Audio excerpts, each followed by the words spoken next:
పీకిందేంటి? మీరు పీకిందేంటి 5 సంవత్సరాలు?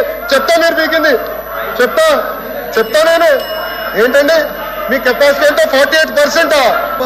అవాస్తవానికి మీ మాట్లాడి చెప్తాం, అది వాస్తవాలా అవాస్తవాలా ఏంటో మేము చెప్తాం.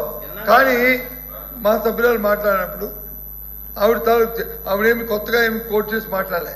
మీరు చెప్పిన మాటలనే చెప్పారు, మీరు చెప్పారు అవే చెప్పారు తప్ప ఏమి కొత్త మాట ఏమీ మాట్లాడలే. మీరు మాట్లాడి తిరిగి కోట్ చేస్తే గౌరవ మంత్రి గారు వచ్చి అంత ఆవేశం ఏం పిక్కు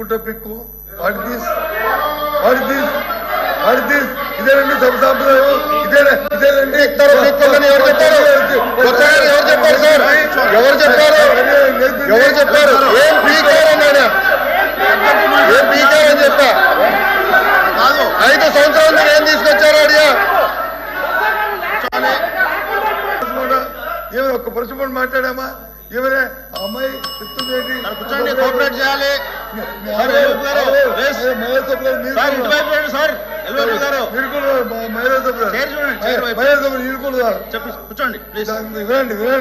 వినండి చెప్పండి మీరేంటి ఆవిడ ఆవేదన ఏంటి? మీ వాళ్ళు కూర్చోబెట్టండి ప్లీజ్. ఎల్ఓపి గారు మీకు అవకాశం ఇస్తాము, మీ వాళ్ళందరూ కూర్చోబెట్టండి. కూర్చోండి. ఇప్పటికే 2:30 అయింది, ఇంకా 10 మంది మాట్లాడాల్సి. అందుకే చెప్తుంది ప్లీజ్ మీకు అవకాశం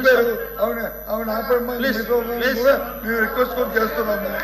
చెప్తున్న తీర్మానాన్ని అందరూ ఆమోదించాలని చెప్పారు. ఎస్ ఆ కృష్ణ ఏంటంటే జరుగుతున్న చర్చ ఏంటంటే ఏదైతే మంత్రి గారు ఆవేశంగా ఏ సందర్భంలో కానీ ఆ పీక్కుంటారనే మాట రికార్డులో తొలగించాలి.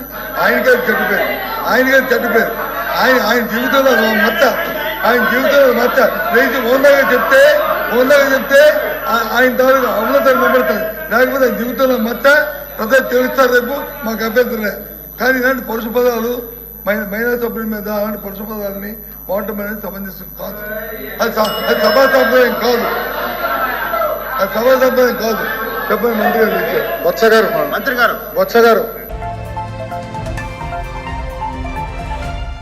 पूरा लोकल।